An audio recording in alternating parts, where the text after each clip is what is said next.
Hi, my name is Antonio Kech, popularly known as Atfu. Atfu is my brand. It stands for a tailor from Ukwala. I'm a fashionpreneur based in Kisumu. Yeah, by now you should be knowing about Atfu. We're based in Migosi. Our main branch is in Migosi, and we have another branch at United Mall. So we majorly deal with suits, both gents and ladies. We also do African tunics.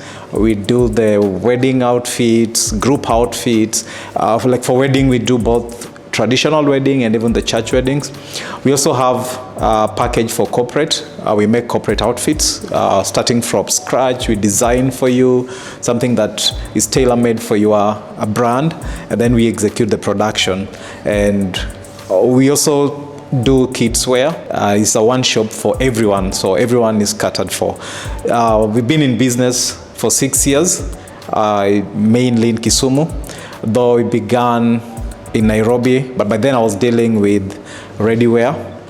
So it's been an interesting journey from when I began till now, a lot of growth, which we just thank our clients for, and we thank God.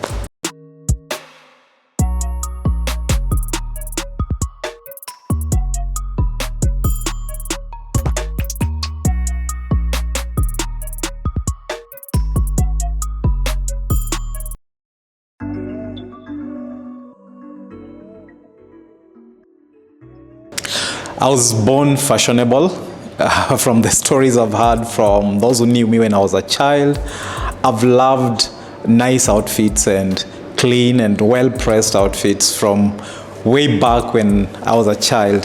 So at some point after college, when I began employment, not in fashion, I had some, my kind of dressing really dictated me getting into fashion industry, because there are guys who would meet me and they want the pieces that I was wearing, sometimes a tie, sometimes a lapel pin. I remember by then there was, it was an in thing to wear a lapel pin or a lapel flower and a pocket square. So that's how I got into this. I started by selling guys accessories. I would even sell the pieces that I'm wearing, because if you like it, why not? Just give me the money and go with it. So before I knew it, then I was into selling ready-wear suits. That was somewhere in 2017. Then I realized there was a gap in just doing bespoke suits, because at some point you realize you've supplied someone a suit and then there's some fittings that needs to be done. So I was like, why not just do this from scratch? And that's how I ventured now into the custom-made suits. Yep. I can say that I do classic, though slowly we are transforming into streetwear, because streetwear is really picking up. You realize the current consumers, those who are consuming our product, mostly young people who really want something that is fancy in the street, because these are guys who are picking outfits not necessarily for work. But even if it's for work, again, they want something that can balance work and, an outfit that you can even use for a social event and still feel comfortable, not too dressed up. Yeah. So basically that's what sets us apart. And then also in our cuts, we focus so much on the structure of the outfits.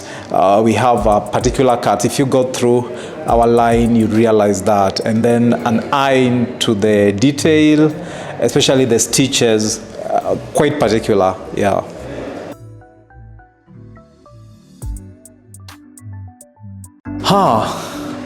When I can say that I'm not so much into rules, so it's always what comes and works for me, does it. But I think one rule that I've always believed in is just try it. Because sometimes we hold back. You have an idea, but you fearing on execution because of the what ifs. What if it doesn't work? What if? Yeah, so sometimes just go head on and try it. So mine, I would just say, just try it. Yeah.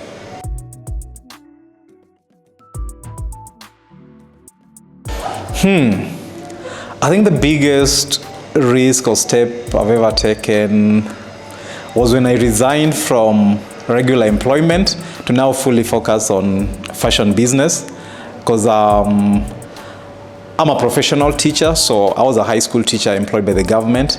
until at some point I realized that the fashion was giving me more than the government, and I decided like I would now get into this fully. And in the first year, I saw the kind of growth I was able to bring to my business, and since then I've never looked back. I think for inspiration, it comes in different ways. Just like any other artist, be it musician, sometimes an inspiration gets to you when you're in the bathroom, maybe you're on social media, you see something that you feel can be crafted better. Because again, what's happening with the fashion currently, to be honest, there's nothing new. What we are doing is we're just recreating, because there's already a baseline. So from there you feel like, how can I change this cut? What accessories can I, use to style this outfit just to level it up and stuff like that. So sometimes it's different in different forums. At times you get inspired when you're attending an event and you see one of the guests wearing something and you feel, I can change this into this, I can transform this into something better and all that. Then I think also seasons. I've also used seasons to come up with the collections. Like sometimes during the Valentine's, you find you're so inspired with the red color, so much that you just want to play around with this red in one way or the other. So at times even the inspiration can come based on the seasons here. It's been one tricky one, but sometimes I say clients help you to define yourself along these lines, because you'll find those who want to marry modernity and the traditional, or I would call the conventional set of designs. So you must find a way of embracing the two. Yeah, so it's not something so difficult anyway, because in fashion you can play around with the accessories and you make something all new. Like right now we're so much into accessorizing using rhinestones. So you could do a traditional a design, and then you bring in now those accessories like the rhinestones and make it look all modern and flashy. Yeah.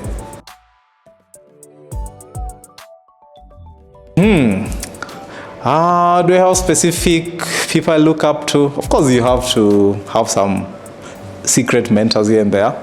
I think for suits, I've always looked up to Boateng. He's UK based, does a very nice job, and I like his story. It's quite relatable from where he's come from, what he is able to do in the fashion, and where he is at the moment. I think his story even helped me one time when I was rebranding, because initially we were trading as Power Impression, which still exists. It's our limited company, but now currently the fashion line is Atfu collection. So I felt like Power Impression sort of talked about the finality, like it's an impression. There's somewhere where you've already reached. There's an impression you've created. But I wanted something that could talk of a journey. And that's how I came with A Tailor from Ukwala. Because when you talk about A Tailor from Ukwala, it's like it's giving where I'm coming from, where I'm starting. Yeah, so it's kind of talking about my process. And this is really inspired by stories like Boateng stories. Yeah, in Africa, I also look up to certain and specific designers, especially in Nigeria. We have Yomi Casual, who does a good job. And then I like how they've been able to commercialize their art. And they've made us realize that fashion industry is a big thing. Like you need to manage it like any other corporate entity. So there are a lot of inspiration and motivation that I'm drawing from such individuals. And of course I have guys that I also look up to locally. Different people for different reasons. I will not mention names, but yeah, I have a couple of guys that I look up to. Wow, talk of challenges, like I have a whole sack of challenges. Yeah, there are a lot of challenges, but still we remain in business. The question is always, what keeps you going, despite the challenges? So you must find a way of being able to maneuver around the challenges. I think one of the biggest challenges that I've met, and when I began, was human resource, because you really need gifted hands and skilled personnel that are able to execute your designs. And then you meet in the industry those who are so skilled that they're hardest to manage. I don't know why. I don't know how that works, but that's something that I've realized, and I'm sure most of my peers in the industry would attest to that. So you must be able to have that balance of trying to maintain the set practices of HR in managing these guys. At the same time, you really need them. So it's quite a balance. And then the other thing is trying to make these employees understand and get into your vision, because you're the beholder of the vision, the bearer of the vision. So you're supposed to tag them along onto your vision. So it takes some time. So that's why you realize sometimes you go to a premise, and the way the proprietor addresses you or attends to you could be different from the way an employee does that. Though I'm lucky, because over time they're starting to appreciate that and starting to value the clientele. So that is one thing that I've learned also to overcome. So I have to introduce you, when you are new, I have to introduce you into our vision, so that then we can be able to move together. Of course, another challenge is the finances. It's never enough. So every time you need more finances, and sometimes getting the opportunity to even get some of the credit facilities at a good rate is quite a challenge. You find you've gotten a job that is really capital intensive. Being able to get money so fast to be able to execute that is a real challenge. And it has encouraged me to network properly, have financial friends who can come through when you need the finances. Still attached to the finances, this even affects our marketing sometimes, because we are not able to pump so much what we require to be able to market properly. So it's a challenge, but with time, of course, with the growth, we are overcoming that.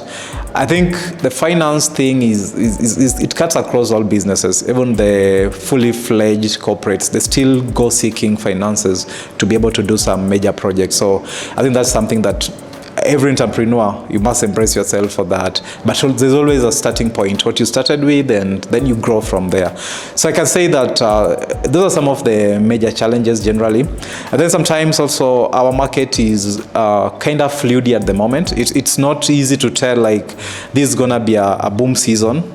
Sometimes you expect months like April, August, December, when there are events, going to be a boom season, and then it ends up being a slack period. It's hard to tell, because things are really changing, the way people are arranging their events. Of course, every Kenyan is experiencing the financial challenges. The resources are few, and what needs to be done is a lot. So we experience that in business. It trickles down to our business. Like right now, the challenges of the US government imposing some sanctions on some of their aids. It's gonna have a ripple effect on our businesses, because some of the employees of these entities are our greatest clients, both as corporate and even as individuals. So we're embracing ourselves for that. But of course, as an entrepreneur, you must also be creative enough to be able to see how you can overcome that. Yeah. Competition is an everyday thing, and being able to place yourself competitively puts you on the edge. And I think I've never focused so much on wanting to outdo someone, but I've focused on making mine better. So it's about us elevating ourselves up using what we do, other than you keep on looking at the other person, what are they doing, let's outdo them. No, because at that time then you'll be killing yourself for nothing. Each designer has their unique way of executing their designs. So we just embrace ours, make the craft better by day, and then of course, the moment you serve your clients better, the moment your clients are happy, they are your first point of marketing. So that's what we strive to always do. Yeah, we keep it up with our clients, so that then we can get the reward by them marketing us. And I can say it's one of our major steps, because sometimes I've had to undergo losses because I want to satisfy a client, because at the end of the day, this is a person who will recommend you. So I don't mind so much. Sometimes my employees look at me like being weak because you're doing an outfit and now it looks like you're going to go at a loss. But like I said, I'm the bearer of the vision. I know where I want to take this, and I got to do what I got to do. Yeah. There are so many. Because we've been doing this for 6 years now. I would mention the latest. We had a Valentine's shoot, which encompassed both African tunics, dresses, and suits. And it turned out so interestingly because it was a shoot that was done by the lake. So I can say it really inspired my thoughts, and it really turned out beautiful because it's kind of tell the story of where we are. I mean, Kisumu is known for, the first thing is the lake. So if you can do a shoot there and do it nicely, execute it nicely, the designs were nice, the synergy around the models that we were working with, the entire crew, the photographers, it was just an interesting one. So it's a project that I'm really proud of and I'm happy about, yeah. Of course, you can't compare Kisumu and Nairobi. One, starting with the pricing. Our pricing is so different in Kisumu. It's funny how we outsourced our fabrics and other accessories that we need to use for the production from Nairobi to Kisumu. And then our prices seems to be still way lower than what is being charged in Nairobi. But again, you understand the dynamics in terms of the demographics around Kisumu and those in Nairobi. Nairobi life is kind of expensive than Kisumu. There's that, I don't know whether it's a perception, but I think it's a reality because even in terms of the rent, the businesses are paying in Nairobi, you may not compare so much with Kisumu. So I think that is one area that brings really the difference. But there's a great potential as far as this town is concerned, Kisumu, because I've seen the kind of growth that we're able to bring in.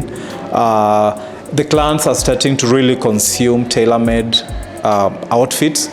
You know, there was a period when people preferred going for ready-wear other than coming for the custom-made, because if you look at the ready-wear, the costings are way lower than tailor-made because as we are making it from scratch. And again, remember, ready-wear, some of them are coming from China where there's cheap labor and it's done in mass production. So you can't compare with something that is crafted right from scratch. So that has been one challenge in terms of comparing our market and other markets.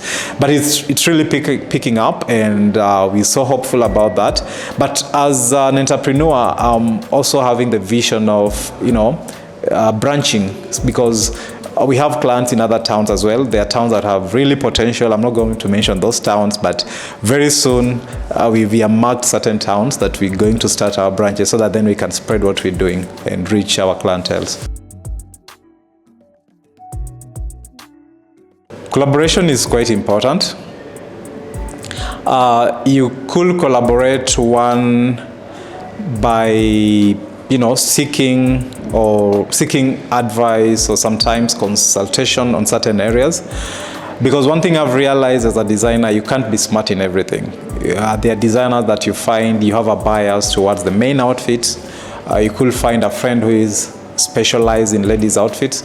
So sometimes you get a client's need that really needs you to consult so that then you're able to execute that. So I've done that a lot. Even if you look at my page, you'd find I've collaborated with some designers. And it really helps. It brings the pleasure of at least seeking an alternative voice before you execute a piece.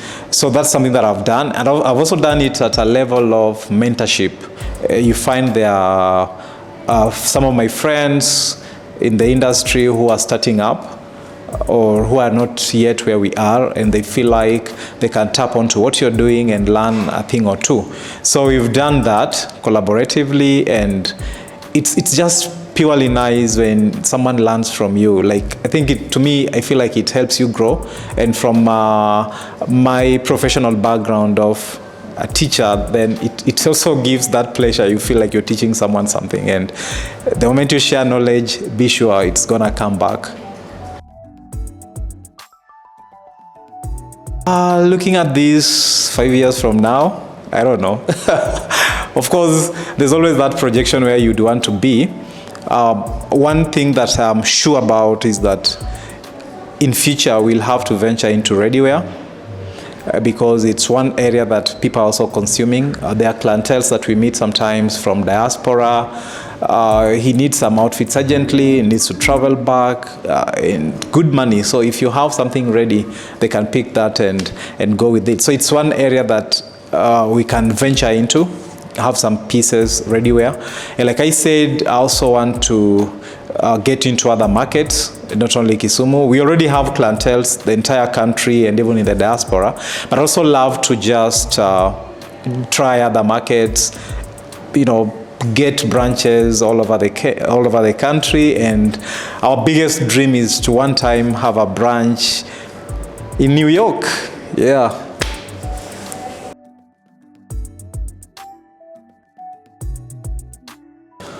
So we're on social media. We are on Facebook, Atfu Collection. We are on Instagram, Atfu_collection. We are on TikTok, Atfu Collection. And of course, we have our numbers, our work lines. My personal work line, 0723 094 777. We also have our office line for Migosi branch, 0754 094 777. There's one for the United Mall branch if you need to call or you need to do a WhatsApp, 0732 094 777. So all those are our numbers, and usually our numbers, if you look at them, it's kind of similar, so that then we avoid cons, because sometimes we've gotten cases of guys contacting clients and claiming to be working with us. Yeah, so our numbers are similar apart from the prefixes. Yeah. Asante sana. Imagine me. Okay.